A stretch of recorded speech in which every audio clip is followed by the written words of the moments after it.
Last week we were talking about carbohydrates, and so today we are going to continue on. I'm going to go back and review because I know it's been like a week. It feels like a week since the last time that we talked. So today we're going to go through, we're going to review our carbohydrates, and I am going to assign your first Moodle test. So I have a carbohydrates test, and I'm going to go ahead and assign it, and I'll give you all the particulars. I'm not going to probably assign it until tomorrow. I'll assign it to you tomorrow, and then I'll close it on Friday. Let me make my note on that. Nutrition test, carbs. All right, so I will get that all set up, and we will go ahead and give this a try. Now, this is my very first attempt. I've been trying to do Moodle tests with radiology. So this is my very first attempt with a Moodle test in carbohydrates. If there are hiccups, if there are glitches, don't panic. Don't be freaking out, emailing me at 2 o'clock in the morning, Ms. Huff, this is not working. We will work on it together. Okay, we're all in this together. This is a new learning environment for all of us. This Moodle, if we're just... All right, so let me go ahead and call up my carbohydrates here. Very good, very good.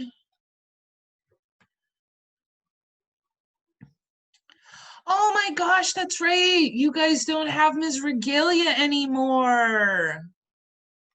Aw, I'll tell her. I talk to her almost every day. So I will tell her that you miss her.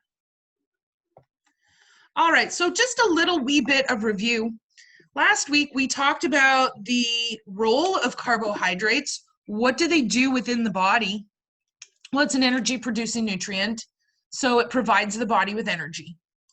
It is converted into glucose, which is the currency that your body uses. Yes, Andy, I sure did, and I appreciate you letting me know.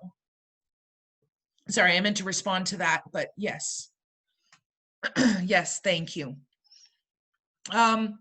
So carbohydrates are a source of glucose.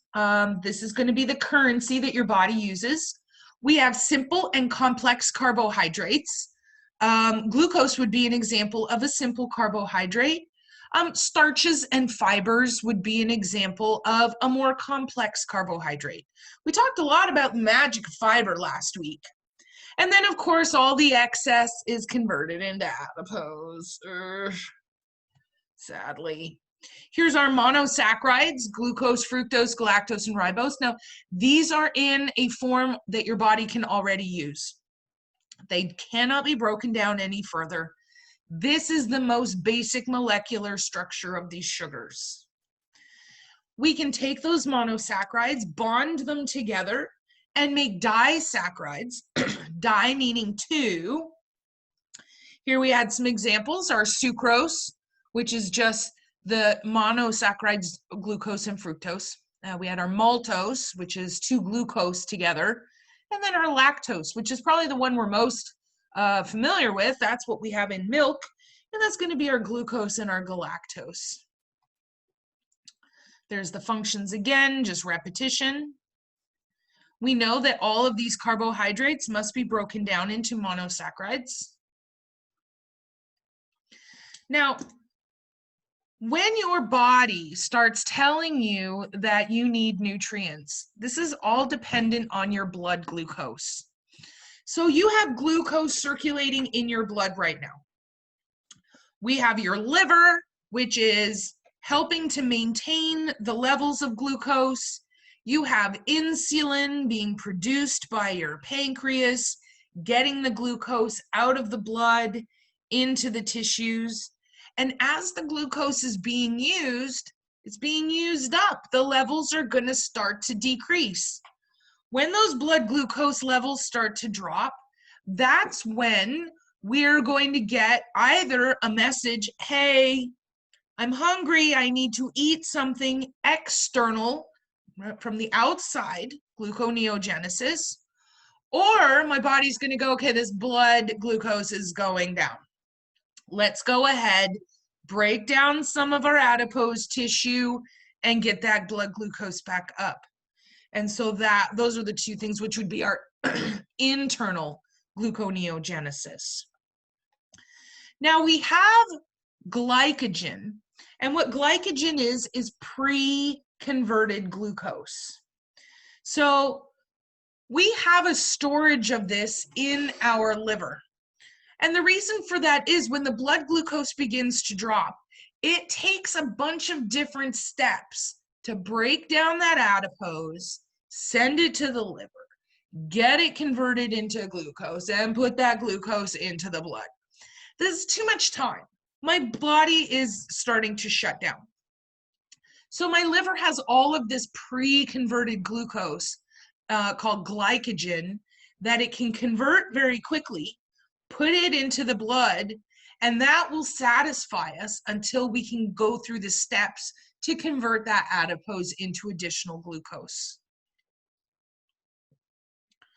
A lot of our carbohydrates can be found in plant material. These complex carbohydrates, also known as fiber, they are not easily digestible, meaning that your body cannot really break them down. And even what it can break down, it doesn't really use. We don't get calories. We don't get energy from fiber. That doesn't mean it's not important. In fact, we talked about, holy smokes, like 6 different roles that fiber has in the diet. Fiber is not broken down, and it does a variety of different jobs depending on the type of fiber and the condition that we are attempting to resolve. So as I said, fiber, we can't digest it. We can't break it down, and we don't get any energy. It's not like I could go in my backyard and eat nothing but grass and live. It doesn't work that way. You can't survive on just fiber. So, but it does do a lot of important things. One of the things that it's going to do, one of the jobs that we talked about specifically, was the decrease of the diet's digestibility. Meaning that, there we go. The diet's digestibility. So this means that my body is working harder. What does this do for us? Well, it means I'm expending more energy. The harder my body works, the more energy I'm expending. So like right now, if I want to be losing weight, that is a prime example of where this could be very, very important. I'm trying to lose a few lbs. If I start eating complex carbohydrates, fiber, what that basically is doing is giving me a workout from the inside. The harder my body works trying to break down this nutrient, the more energy I'm expending. And the whole point behind losing weight, I need to be using more energy that I'm taking in. Well, if I'm using energy trying to break down this fiber and the fiber is not giving me any energy, then automatically I'm taking in less energy than I'm using. I'm then going to have to break down that adipose, and that's how I'm going to lose some weight. So our digestibility, and we're not getting the calories. So I have a decreased calorie intake, I have increased energy being used, and the fiber is going to make me feel full longer. So I'm not going to be so hungry all the time. We also talked about fiber and its role in the diabetic diet. So fiber can help to stabilize our blood sugar levels. Basically, the way that it's going to do this, similar to our obesity, it is going to take longer to well, and we're not really breaking it down, but it's going to slow down the digestion because fiber is like the Rubik's Cube puzzle for the small intestines. It doesn't hurt them, but they are just really enthralled and they are going to work on it and work on it and work on it, and that slows down the digestion. That in turn is going to slow the uptake of glucose into the blood, and that's going to help prevent those postprandial or after eating blood glucose spikes. Remember, we don't want a sharp increase of blood glucose after eating, because what goes up must come down. What we want is a nice slow uptake and a nice gentle drop. This is what we're trying to accomplish by feeding our diabetic animal the complex carbohydrate. Okay. Thank you, Casey. I appreciate you. All right, so we've now talked about the role of fiber in the obesity diet. It increases the amount of energy being used. It decreases the calories going in, maintains feeling full. In fact, the word we used for that was satiety. The role of fiber in the diabetic diet. It slows digestion. It slows the uptake of glucose into the blood. It prevents postprandial blood glucose spikes. All right, cows. I think this is where we ended last week. Let's talk about them. Cows are kind of alien-esque. In fact, oh my goodness, cows are delicious, but they are terrifying. Cows are terrifying. You're like, oh, they're just meh, and they're out there pooing and eating and farting and burping and destroying the planet with their methane gas. Cows are terrifying and dangerous. Dying if I'm lying. Now, you're like, oh, the cows are so docile. No, this is a 1,000-pound animal that can kick in any direction with a razor-sharp cloven hoof. They have horns that can impale you. They can run over you. They will break and stomp on you. They're terrifying. Miss Hope? Yes.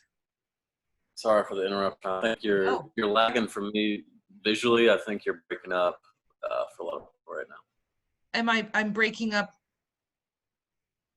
Can you hear me, Rob? I can hear you, but I'm just seeing in the chat box that a lot of people can't. There was a whole chunk of time where I couldn't hear you anymore. Oh, no. Came back in, but it was a good chunk where I didn't hear anything. Oh, dear. Okay, so yeah, I can absolutely repeat everything I just said. Cows are aliens. They poop a lot. They poo. And they are, I was just talking about how they are absolutely terrifying. We often think that cows are these docile, prey animals. No, cows are 1,000 pounds that can kick in any direction with their cloven razor-sharp hooves. They have horns to impale you. They will stomp on you until you are a bloody puddle. Terrifying. Cows are terrifying. There's a reason why I did not go into food animal medicine. Terrifying. Cows have very, very different digestive systems than small animals. So our small animals, our dogs and our cats, have what is called a monogastric, meaning that they have one chamber to their stomach. Yeah, death metal cattle. Hey, that'd be a great name for a band. Our small animals have their esophagus, and they have one stomach pouch, and then that connects to their small intestines. Cows, on the other hand, are known as polygastric, meaning many chambers, many stomachs. They have 4. So there's 1, 2, 3. They have 4, and then it goes into something that looks like kind of like our small intestines. Why do they have all these stomachs? Well, it's because of what they eat. The way that cows digest and get their glucose is really pretty amazing. It's really very remarkable. So, what do cows eat? Does anyone know what cows eat? Hay, Grass, grass, hay, ryegrass. Yeah, they eat hay, alfalfa, they eat grass, they eat alfalfa. alfalfa, although not too much. Alfalfa is actually really bad for cows. Yeah. Really? Oh yeah. So They can they weigh like 1,000 pounds. They're very, very, they have a very, very large body to nourish. Well, we already know what kind of calories, what kind of energy am I getting out of hay and grass? Not much. Yeah, how about Not try much. none? Like if I Yeah. tried to sustain myself on hay and grass, I would die because I'm not going to have the energy. How do cows do it? Well, it's the way that their digestive system works. And this is where we're not going to go very far into bovine, but I find this kind of fascinating. I find this really interesting. So they eat the grass, and that grass bounces back and forth between these chambers. You have the rumen, actually the reticulum, the rumen, the omasum, and the abomasum. You don't have to write that down. It's just so you heard it before. And so it's going to bounce. And we have these very complex bacterial colonies, much more complex than in a monogastric animal. And these bacterial colonies cause the grass to ferment. So if anybody out there brews their own beer, now would be a great time to tell me. Just saying, you could always share. I would be willing to share that with you. If you don't brew your own beer, that's fine. But when you're brewing your own beer, what you're doing is you're allowing something similar to what they're eating, hops, to ferment. You have added bacteria, and that is now causing fermentation. Through the fermentation process, guess what we produce? Sugar. We produce sugar. And it is through the fermentation process, because the other thing that we produce, gas. And that's why cows are super farty and super burpy. But it's this process that gives them the glucose that they need to sustain and pay, because everybody still got to get paid. And so it's this fermentation process.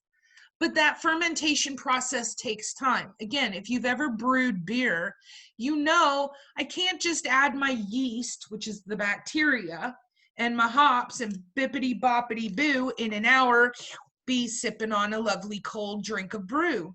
Some of these beers might take weeks. Some of these beers might take absolute. Oh, my sound is gone. Oh my goodness. Okay. I'm just going to talk, and one of you let me know when. I can hear you just fine.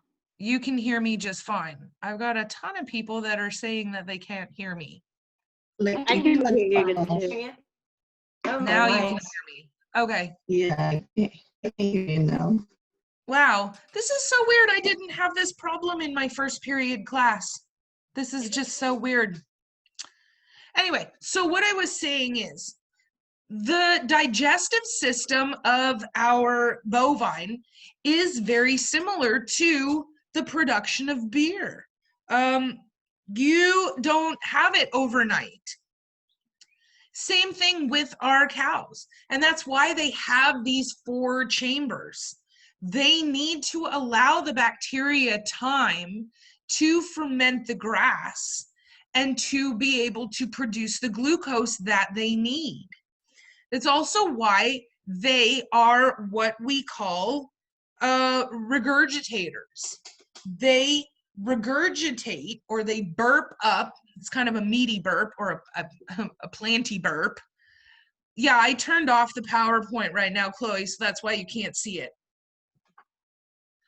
They are going to regurgitate the grass and they re-chew it. And what they're doing is they're breaking down the natural cellulose, which is a plant type of sugar. They're breaking down that cellulose and making it easier for their bacteria to convert that into usable glucose. It's amazing and it's crazy and I love it. Here's a problem though. What happens if all that bacteria dies? They can't produce glucose anymore.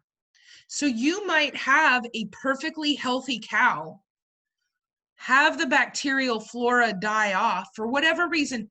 Maybe the cow got sick and I gave him an antibiotic. Well, what do antibiotics kill? Bacteria.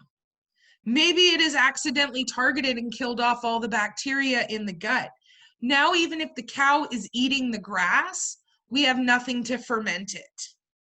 So what we might do, and this is just because it's interesting and we have some time, we might be able to perform a bacterial translocation. Did I show you guys the holy cow video? I don't remember if I showed you guys the holy cow. Oh my goodness, this is amazing. You guys are gonna love this. This will wake everybody up. You said the pure what? Do what? What that is bacterial what? Flora. Bacteria, and flora is just a term for the bacterial colony. Let me get in here. I want to show you this because this is super cool. And this is something I like to show you what you guys can expect if, let me see.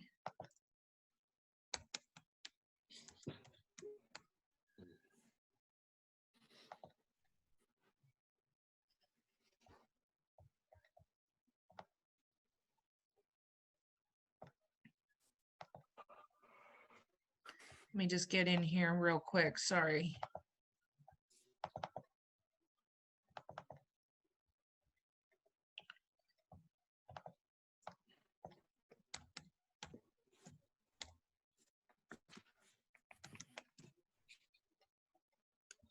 Here it is.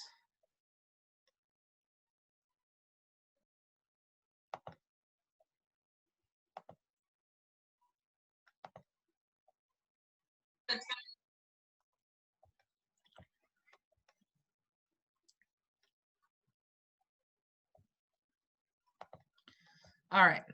So what this is it's just a very quick little video. So we have times when you might have a cow have all the bacteria die out in the gut. And so now they can't have any glucose. You have to have the bacteria to ferment. Just like make it, again, I take everything back to making beer. This is where my head is right now, is in beer land. You cannot make beer without the yeast. The yeast is like the bacteria. And so what we might have to do is find a healthy cow. And we're going to take some of the bacteria out of their gut and we're going to introduce it into the gut of the other cow. The bacteria is not like blood. It's not like I have one type of blood and Jocelyn has a type of blood and Bernadette has a type of blood. We have to match the blood. The bacteria is all the same across the board. Bacteria is bacteria. So I can take this bacteria and I can directly transplant it into another cow. And so this is just a little video just because I think it's cool.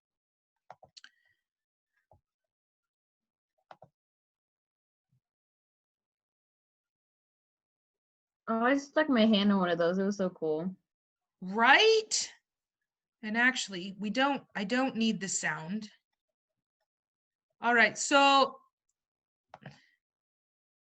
here we have every veterinary, especially large animal veterinary hospital, is going to have a donor cow. And this is a cow who spends their life living at the clinic, very similar to like a cat. Most animal hospitals have a clinic cat. Well, that's not because we want a cat around. It's because we need a blood donor if needed. They serve a purpose. So this particular cow, she lives, I know it looks horrific, and you're like, oh my God, animal cruelty, I'm calling PETA, this is awful. Let me tell you what, this cow is living her best life. Other than the fact that she has a giant hole in her side, which she doesn't feel at all anyway, she has to have the best nutrition. And my chat isn't working, guys. So give me, oh, I hate this thing.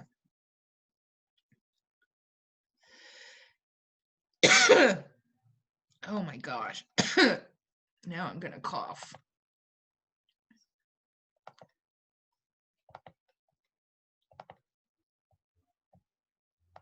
There we go. Yeah, so this cow has a giant hole in its side, but you have to imagine that this cow has to be in tip-top perfection health status because she's donating this bacteria. So she needs to be able to replenish that bacteria herself. She's getting the highest quality nutrition, the best quality medical intervention. This cow is living her best life. So don't you feel bad for this little cow.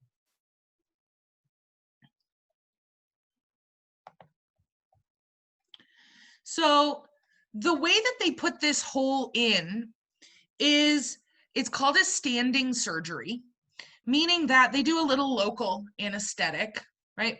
The skin right there doesn't have a whole lot of nerve endings. And so they can just do a little anesthetic. They put in the hole, they open up that rumen, which is the largest chamber of the stomach. And then they're gonna just tack it so that basically the hole opens directly into this balloon-like pouch of the rumen. Then they put this little collar on it just to keep it open, and you get scar tissue forming. And as we know, scar tissue doesn't even have the same nerve endings as regular tissue. So now we have deadened this area that was already not very sensitive to begin with.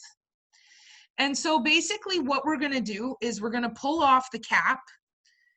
And you can see down her side, there's a little bit of seepage. That's okay. That's just where we have a little bit of leaking, which is normal. Always wear a glove. Always. Never do anything on a cow without a glove. And so what she's doing is she's putting, isn't that awesome? She's putting her arm down into that rumen and she's kind of stirring it up. What she's feeling is the grass the cow ate, and she's going to start pulling handfuls of it, but she's getting it kind of from the bottom. And she's going to squeeze out that bacteria-rich fluid. We're going to do this until we have got about 1 liter of fluid. And then we're going to go to the sick cow. We're going to place a tube in its nose, down its esophagus, into the chambers of the stomach. And we're going to introduce this bacteria-rich fluid. There, she's got her nasogastric tube right there. And we're going to introduce it directly to the new cow. And the hope is that bacteria will begin to flourish and replenish, and the cow will be able to develop a new bacterial colony. And so this is how, kind of demonstrating the difference between how do monogastric animals obtain their glucose? And how do polygastric animals obtain their glucose? So just kind of a cool, if you want to go into large animal medicine, that is something that is probably the most common thing that you'll be doing, other than checking for pregnancies and like vaccines, routine stuff.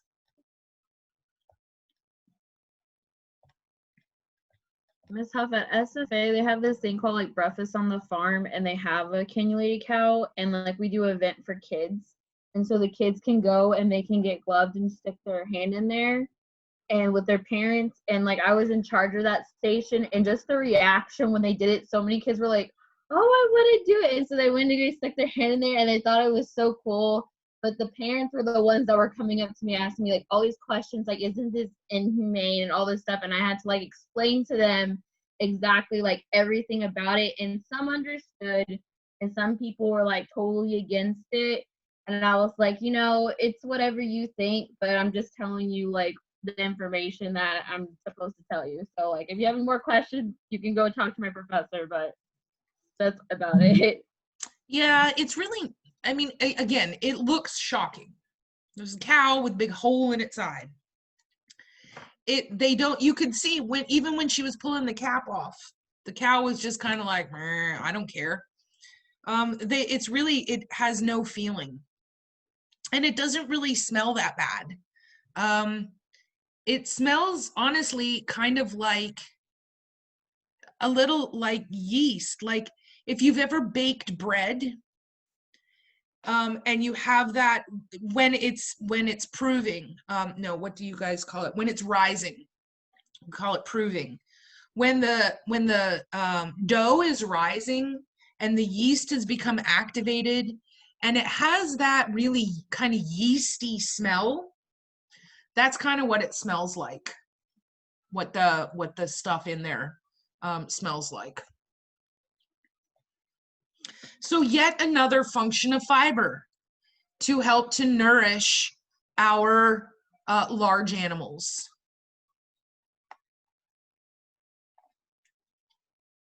We do have some different characteristics of our fibers. We have some fibers that are soluble, meaning that they can be dissolved. We have some fibers that are insoluble, meaning they cannot be dissolved. And you'll notice here that in some cases, like here, beet pulp can be both soluble and insoluble. Our psyllium is both. How could that be? Well, it depends on the area of the intestines that we are looking at. Psyllium might be soluble in certain areas and not soluble in others. The same thing with beet pulp. And in fact, it's this ability to be both soluble and insoluble that makes them very common for fiber used in companion animal foods. We're getting further and further away from corn, and we're going more and more towards our beet pulp. So a lot more foods are using that beet pulp as the fiber filler for the food. This is important. Put a little star beside this. You are going to get approximately 4 calories. Remember, calorie is just a unit of measurement of energy. You are going to get 4 calories per 1 gram of carbohydrates. I'm going to test you on that.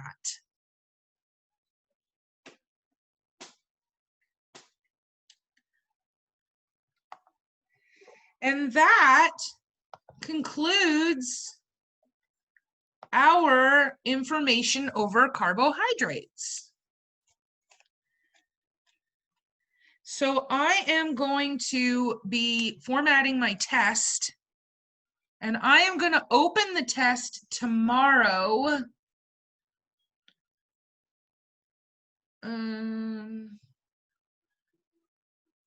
What time is your last class over? 2:35. 2:35. Okay. So I'll go ahead just like we did last time. I'm going to open it at 3 o'clock tomorrow, and I will close it at 7:15 a.m. At 7:15 on Friday. So it'll open tomorrow on Thursday, and it will close Friday morning. That'll give me some time to get in there and get it properly formatted. And again, if you're taking your test on Thursday and something glitches or something happens, don't panic. Don't send me 1,000 emails. We'll talk about it and we'll figure it out together. I'm not going to give you all zeros because Moodle messed up. It's not going to happen. We'll figure it out. Don't you worry.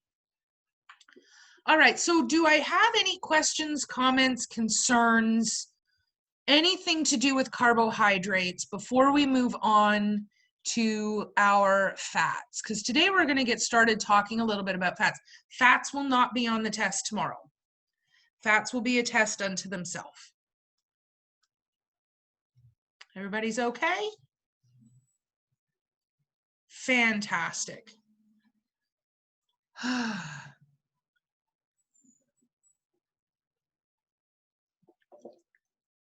Sorry, I keep looking.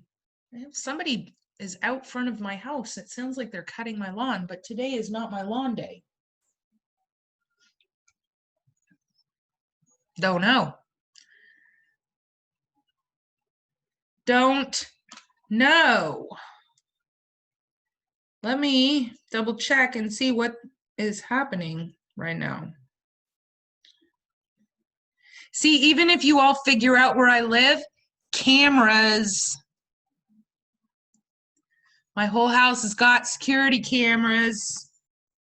Okay, I'll just see a scratching on your window. I'm looking at you like this. It's okay. We don't want to rob you. We just want to go spend time with you. You just want to spend time with me? Oh, they are cutting. What is happening? I don't know if that's worse. This is cameras. Oh, he is cutting my lawn. I didn't think today was lawn day. Yeah. The park is public. I can't stop you from walking in the park. Can't stop you. So if you, although I'm not making it easy on you, I'm not going to tell you where I live. But if you happen to figure it out, I live next to a park. There was an alligator alligator death about 2 years ago. What if we wanted to share beer with you? Your blue sodas. How would we get them to you? Well, honestly, I can't say because it's pretty unethical for me to be sharing in blue sodas with current students. I'm not allowed to socialize. You guys got to graduate before I can start socializing with you. I was gonna say I'll see you in 16 months. Do what? I said I'll see you in 16 months. Yes, I have to. Yeah, I can't on purpose socialize with you guys until you've graduated, and then we can all be friends. Then you can be Facebook friends with me. You can come to my house. I don't care. Yay. You got to graduate first, though. So. All right. So, hey, let's talk a little bit about fat. Fats are, so this is going to be the same kind of format. Every nutrient is going to be pretty much the same. We're going to talk about what does it do? How does it work? How does our body use it?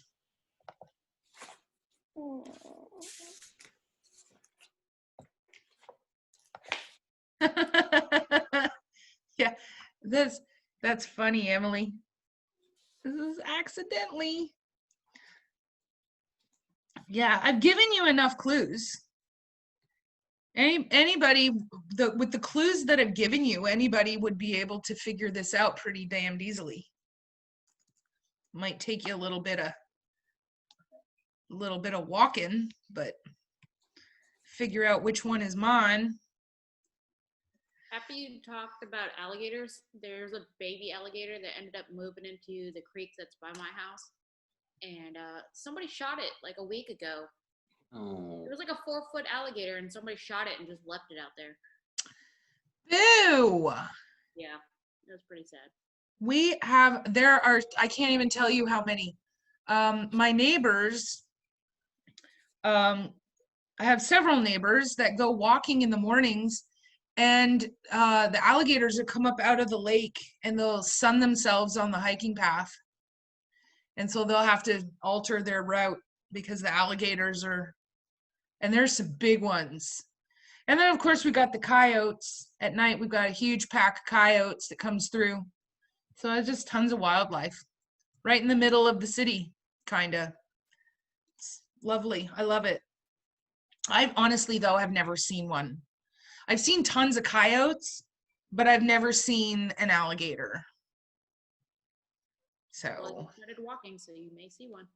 Yeah, well, I don't go walking early in the morning. I mean, they're out there walking usually when I was leaving for work at 6 o'clock in the morning. Oh, heck no, not doing that. All right. Oh, great. Now he's going to cut the lawn right beside my computer. This is awesome. I used to wake up at 4 in the morning and go to the gym before school. I'm going to do a big fat no on that one.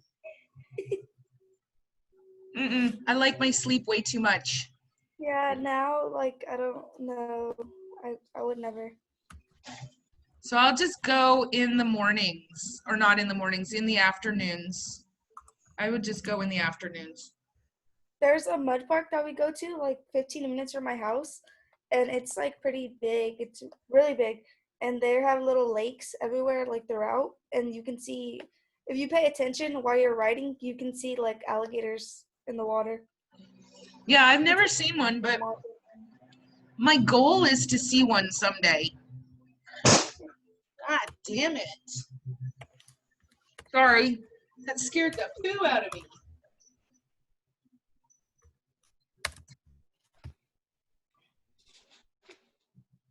Hang on 1 second, guys. Give me one. I think he may have just. And no, Rob, I'm not going to be touching the alligator. No. Hard no. Oh, yeah, I did go into mom voice. Because there was this, you guys may not have heard it, there was this really just super loud, like, Zah! And I really thought he'd broken one of my windows. And I'm not all that happy with them right now anyway, because they're the ones that cut my internet cord. So now I have a big permanent sign that says, please watch the wires, you cut my internet. So anyway, let's talk about fat. Did you hear it? Yeah, the big thud. It wasn't even a thud. So I don't know what they hit, but holy smokes, that scared me. Okay, so let's talk about fat. Oh my God. Fat is my nemesis right now. Fat is my arch nemesis right now. Because I know it was a bang, and I don't know where, now I'm feeling a draft, although now I might just be making that up. I am feeling a draft right here, and I'm trying to see if it's not. No, I think if it was one of these kitchen windows, I would see glass or something, right? Anyway, now Doug's just gone, pew! Could be the frame. I'll have to go outside when he's done and look. I've had the same lawn company for 25 years, so I guess there's a little bit of a grace. Anyway, all right, so fats. Oh, I'm struggling with this right now. And honestly, we're talking about carbohydrates. We're talking about fats. We're talking about things that make things taste good.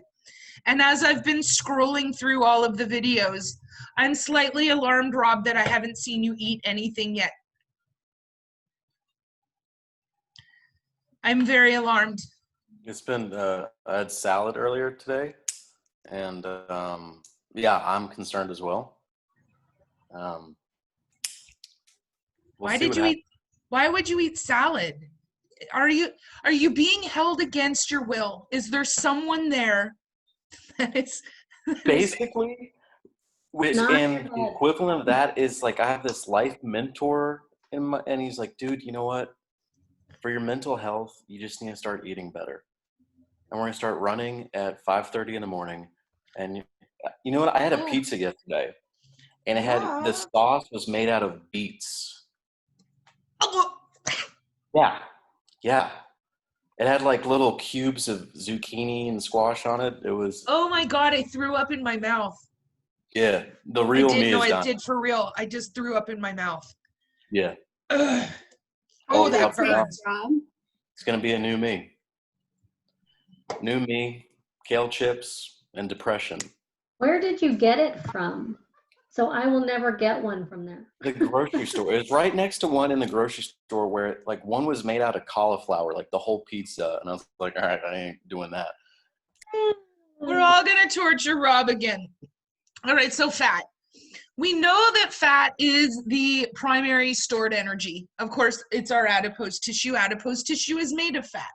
And all of our excess energy is then stored here.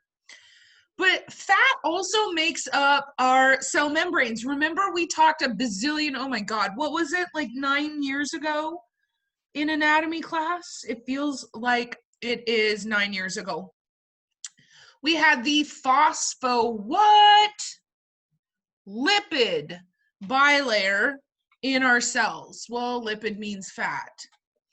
Fat is also going to help to protect our internal organs. Specifically, we have one set of organs, our kidneys, that are encapsulated in fat, and that helps to protect them. Fat is also going to help aid in our nerve impulse transmissions. We have this fatty covering on all of our nerves called myelin. And this myelin is what allows the transmission of impulses to go from nerve to nerve. So these are all of the basic functions of fat. But in my opinion, the most important is that it makes stuff taste good. It makes stuff taste yummy. So here we have just some pictures for my little visual learners. Here we have our canine. These garden people are going to, I'm just gonna shoot them all. I'm not gonna do that, obviously. That just went on recording. That was not good. Here we have a dog with an excessive amount of adipose tissue. Poor puppy. Here we have a dog. Another thing that it's doing with the storage of this adipose helps thermoregulate. Now down here, this is a mega chunk. Down here,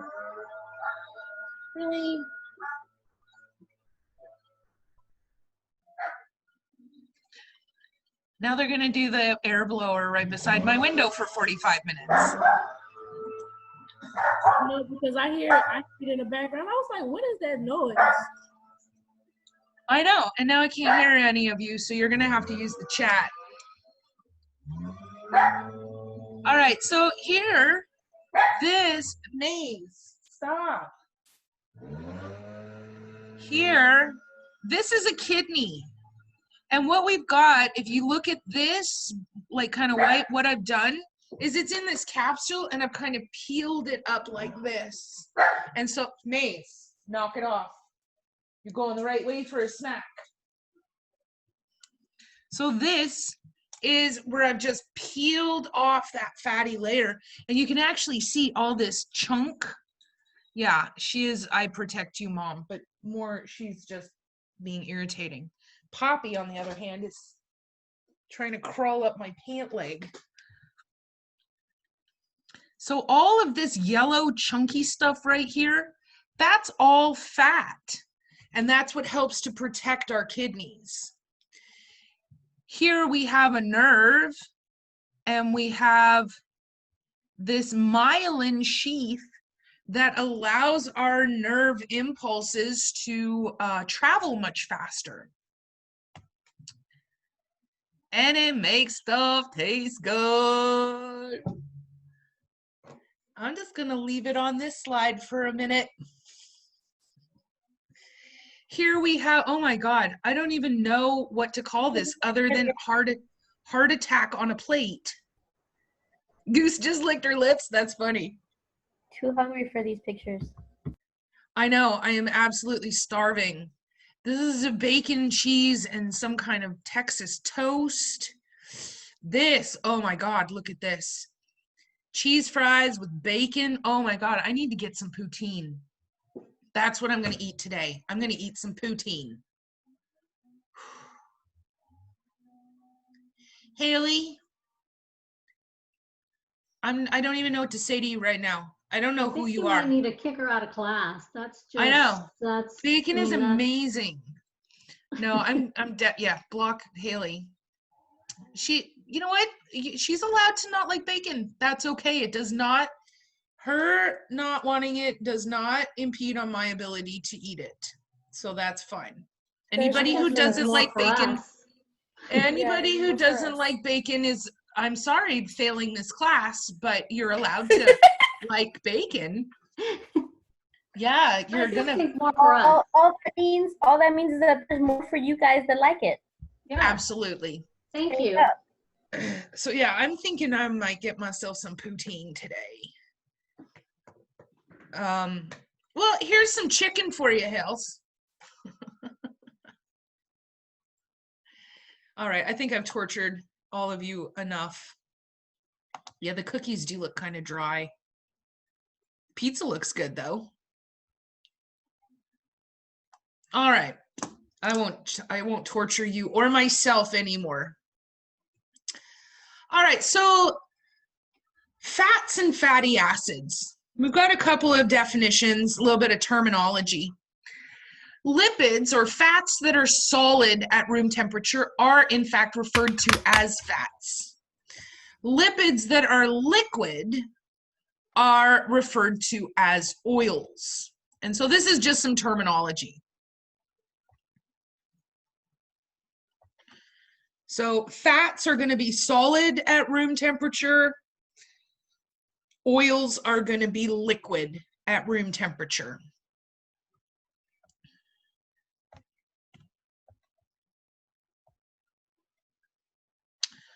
All right, so let's talk about what makes up our fats. Our fats are made up of fatty acids. Just like we talked about, carbohydrates are made up of simple sugars. Fats are made up of fatty acids. And they're held together in units of 3. Creepy rule of 3, creepy rule of 3.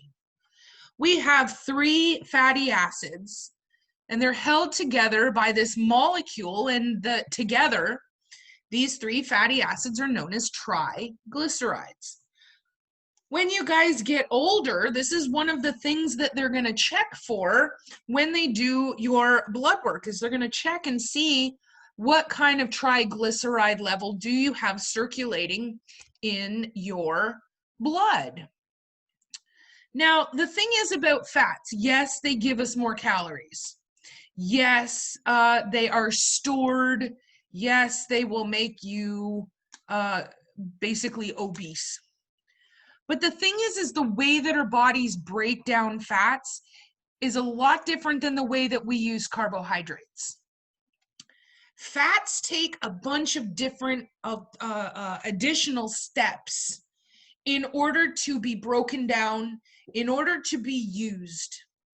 So fat is essentially it says digested, but what I'm talking about here is it is initially broken down in the stomach. We're loosening up the Legos. The fat is then sent to the small intestines, just like we talked about with the carbohydrates. That part remains the same. The big difference, though, with our fat is once we have broken down those fatty acids, before we can put those fatty acids into the blood to transport to the liver to make the decision, is this something we need to convert into energy right now? Is this something that we need to build our storage unit with? These have to first be repacked into different structures. And so these structures, basically what we're doing is we have to take this fat, because honestly, just having fat circulating around in your blood, probably not a great idea. We need to transport them into something a little easier and safer to transport. Why is it difficult to transport fat in your blood? Well, let's think about this. Your blood is made of cells and liquid. The liquid is water-based. How well do fats and waters mix together? They don't. So in order to transport these fats, we need to convert them into some sort of repackaging that's going to make them have the ability to go into this liquid fluid-based, water-based blood. And these repackaging is known as a chylomicron. That's how you say that word, chylomicron. And this is just how we are going to transport in the blood, where they are later going to be converted and utilized by the liver. The liver is going to do the same thing as with the carbohydrates. We're either going to choose to convert these lipids into usable energy, or we're going to decide to put the excess into storage and save it for a rainy day. So this is the word of the day, chylomicron, the repackaging of fats into the blood.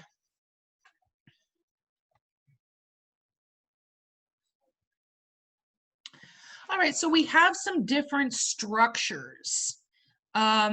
Just like we were talking about with our carbohydrates, where we had monosaccharides, disaccharides, polysaccharides.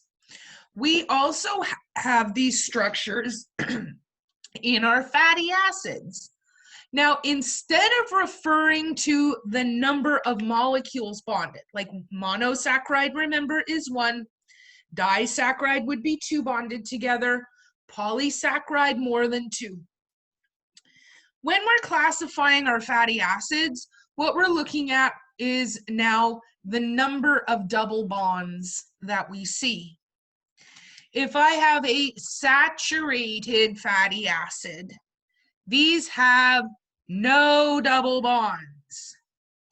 They are saturated in single bonds.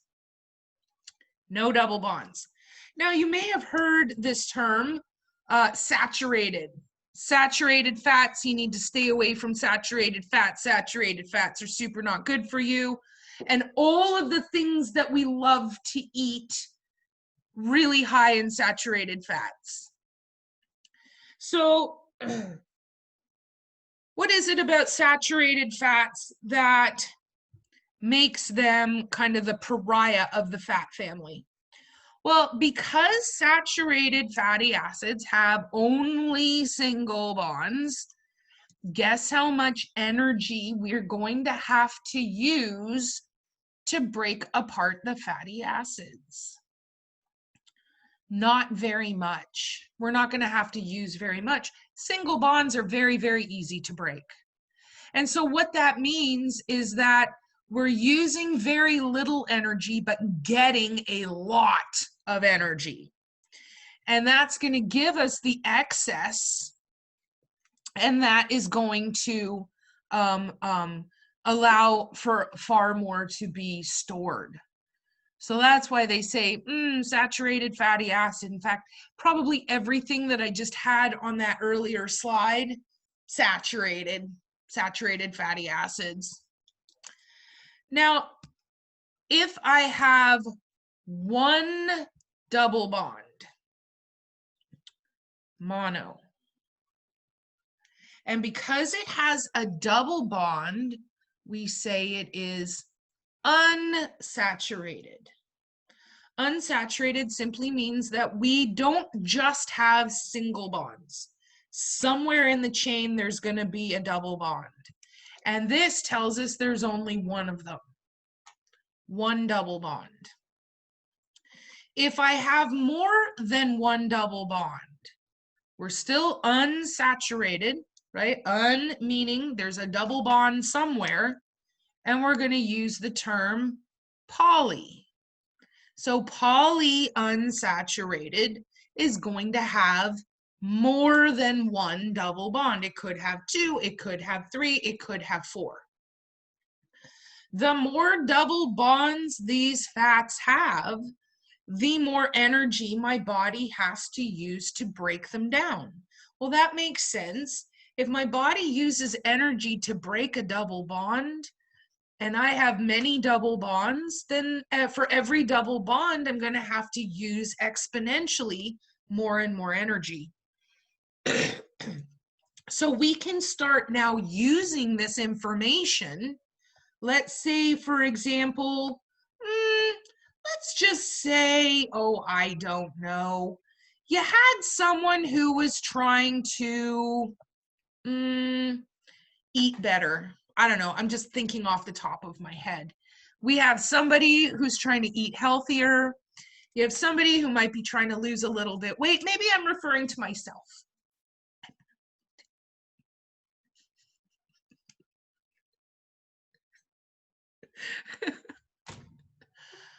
So,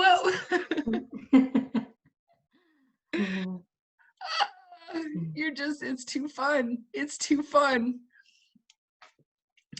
Yeah, let the shame eating begin. It's also a little too easy, right? You know, it really is. It really, really is. Yeah, it absolutely just is. Anyway, you know what happens. I'm going to find a button. What do I want to do with it? Push it. All right. Anyway, I'm going to stop picking on Rob for a minute. All right, so I have a patient. Who is part of the 80% of our companion animals and is overweight. We may not be clinically obese. Remember back with our terminology, clinical obesity is where we are so overweight that other body systems have started to be effective. Maybe we're just slightly overweight. Maybe we're just a little obese. By knowing the makeup of these particular fats, this will help me choose what I can feed this animal, what might be beneficial. Because here's the deal. Can I just cut fat out of the diet? No, I cannot. And in fact, I don't know if I remembered to talk to you about the carbohydrates, the keto diet. Did we talk about the keto diet with the carbohydrates? All right, here's it's like you not liking it, but not in detail. Okay, so here's what I'm gonna do real quick. I'm gonna put a pin in our fats for a second. I want to go back to carbohydrates for a minute, because this is going to kind of be a nice little top off review. So we know all of the functions of our carbohydrates. We know they are sugars. We know that they get converted into energy. We know that we have complex carbohydrates that can help with obesity by increasing the energy being used and decreasing the energy going in. We know it can help stabilize blood sugar. We know it is building blocks for other nutrients.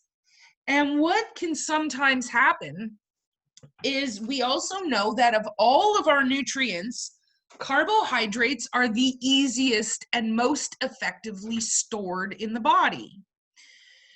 So there are some instances where we might say, oh, I want to lose a lot of weight and I'm very anxious to do so. And so I'm just going to cut carbohydrates straight out of my diet. I'm not going to have carbs anymore. And so here's what happens. I need sugar. I need sugars. I can't go without carbohydrates. House of cards, house of cards. If even a single type of nutrient is missing, the whole house comes tumbling down. So does it make you lose weight? Yup, sure does. Because what's happening is these diets, and I'm not just talking about humans, here's the problem. And this is what we see whenever we get one of these fad diets come up. You are going to have owners putting their animals on these diets. And you're going to start to see significant health issues because of it. So, actually,